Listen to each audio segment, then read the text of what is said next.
What is Indian psychology? Is it simply the study of meditation, yoga, or spirituality? Is it a psychology derived from ancient religious texts?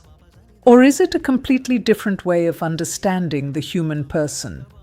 Indian psychology is not a single theory or school. It draws upon a wide range of Indian philosophical traditions, including Hindu, Buddhist, and Jain thought.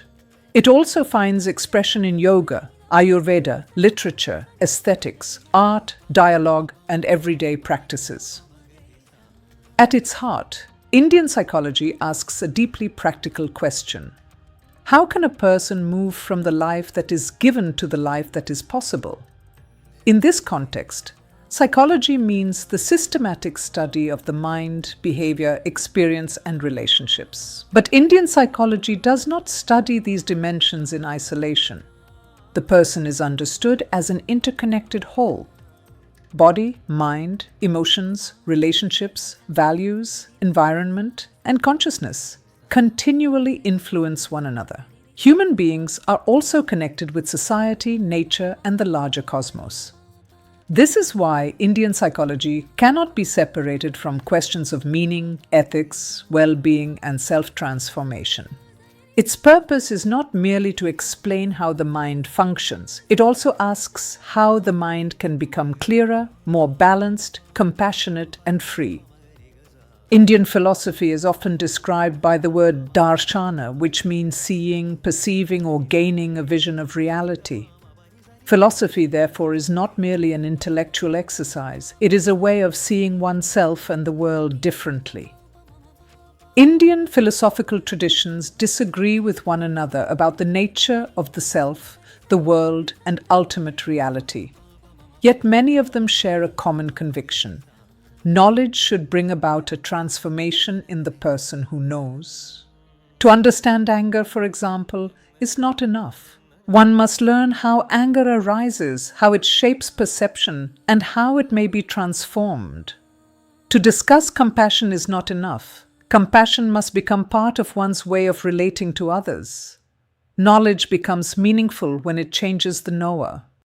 One of the distinctive contributions of Indian psychology is its emphasis on self-inquiry. We normally direct our attention towards the objects of experience, what we see, desire, fear, remember, or possess. Indian psychology turns attention towards the experiencer. Who is angry? Who is afraid? Who remembers? Who makes a choice? And who is aware of all these changing experiences? Self-reflection means more than analyzing the contents of the mind. It also involves examining the author and experiencer of those contents. The aim is to distinguish between the constantly changing movements of the mind and the deeper ground of awareness. In the Yoga Sutra, when the fluctuations of the mind are quietened, the seer is said to abide in its own nature. The goal is not the destruction of thought, but freedom from being completely controlled by every thought, sensation, and memory that arises. Indian psychology is also deeply dialogical. Many of its most important teachings appear as conversations. Nachiketas questions Yama about death. Yajnavalkya speaks with Maitreya about the self. Krishna responds to Arjuna's moral and psychological crisis on the battlefield. This method is called samvada, or dialogue. Dialogue is more than the transmission of information from a teacher to a student. It is a meeting between two minds through which both knowledge and self-understanding can deepen. Indian philosophical debate also developed the method of Puravapaksha, in which one first understands the opposing position before responding to it. This requires intellectual honesty, patience, and the ability to enter another person's viewpoint. Dialogue thus becomes both an intellectual method and a psychological discipline. A story from the Brihadaranyaka Upanishad illustrates how transformation must respond to the particular needs of the person. 3 groups approach Prajapati, the creator, seeking guidance. He gives each of them the same syllable, da. Human beings understand it as dana, giving or charity. Those inclined towards cruelty understand it as daya, compassion. Those overwhelmed by pleasure understand it as dhamma, self-restraint.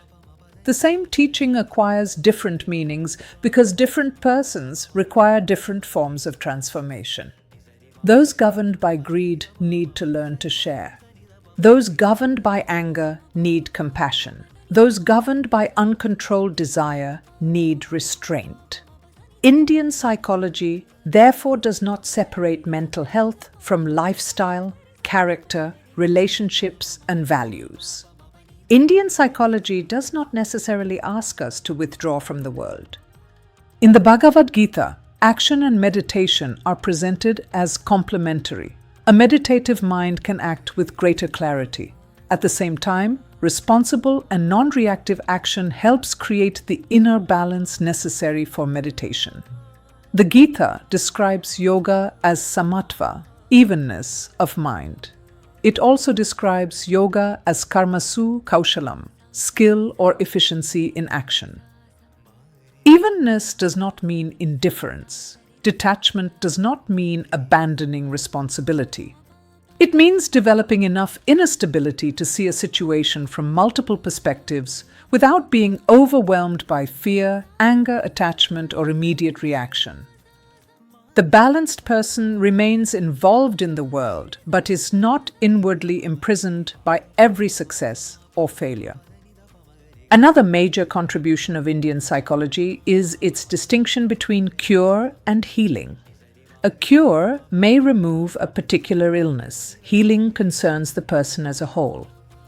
Ayurveda describes the living person through an interconnected relationship between body, mind, and self. Health is not merely the absence of disease. It includes physiological balance, mental clarity, harmonious sensory functioning, self-abidance, and cheerfulness. Diet, exercise, thought, behavior, relationships, environment, and values all participate in well-being. Healing is therefore not understood only as something done to a passive person by an external agency. The person has an active role in the healing process. This is the idea of intrinsic healing or self-healing, the possibility of reorganizing one's attitudes, perceptions, habits, relationships, and self-understanding. Indian psychology treats positive qualities as practical psychological resources. Patanjali speaks of friendliness, compassion, joy, and equanimity as ways of clearing and calming the mind. The Bhagavad Gītā discusses humility, self-restraint, patience, and non-attachment as forms of knowledge. The Charaka Samhita connects health with moderation, thoughtful action, truthfulness, forgiveness, generosity, mental discipline, and the company of wise people. These are not merely moral instructions added to psychology from outside. They directly influence how a person perceives, responds, relates, and experiences well-being. A compassionate mind sees differently from an angry mind. A restrained mind makes choices differently from an impulsive mind. A balanced mind responds differently from a frightened or fragmented mind. Indian psychology approaches transformation through at least three interconnected paths: cognitive inquiry, emotional inquiry, and spiritual inquiry. Cognitive inquiry uses questioning, reasoning, dialogue, and self-examination. Emotional inquiry recognizes that love, devotion, empathy, and aesthetic experience can transform the boundaries of the individual self. Spiritual inquiry asks whether we can discover a deeper ground of being that is not reduced to our passing thoughts and emotions. Reason and emotion are not always treated as opposites. In the traditions of bhakti or devotion, emotion becomes a means of knowledge. Love expands the person beyond a narrow, self-centered identity. Transformation involves not only thinking differently, but also feeling differently and ultimately being differently. Indian psychology also finds expression in theories of art and aesthetic experience. The concept of rasa explains how an emotion represented in drama, dance, poetry, or music can become a shared and universal experience. We may experience the sorrow of a character without being personally trapped in that sorrow. The emotion is felt deeply, but it is also contemplated from a certain distance. In this aesthetic space, the boundaries between performer and spectator, inner and outer, self and other become more fluid. Art allows emotion to be experienced, refined, and transformed. It creates an expanded psychological space in which we can encounter another person's experience while also discovering something about ourselves. The Mahābhārata offers one of the richest explorations of the human mind in Indian literature. Its characters are rarely completely good or completely bad. They are shaped by their relationships, choices, desires, commitments, and circumstances. In the story of the Yaksha Prashna, Yudhishthira encounters his brothers lying lifeless beside a lake. He is exhausted, thirsty, and emotionally distressed. Yet before drinking the water, he must answer a series of profound questions. He has to respond not merely with abstract knowledge, but with his whole person. He restrains his immediate biological need, manages his emotional distress, reflects upon his values, and responds from a deeper psychological and spiritual position. The episode shows that well-being is not simply a pleasant state. It is the capacity to bring together body, emotion, reason, values, and awareness when facing a crisis. Our choices reveal who we are, but they also participate in who we are becoming. Indian psychology continually moves between two dimensions: what we presently see and experience, and what we may become capable of seeing and experiencing. It connects body and consciousness, reason and emotion, action and contemplation, the individual and the world, and the ordinary and the transcendent. It does not deny suffering, conflict, illness, or limitation.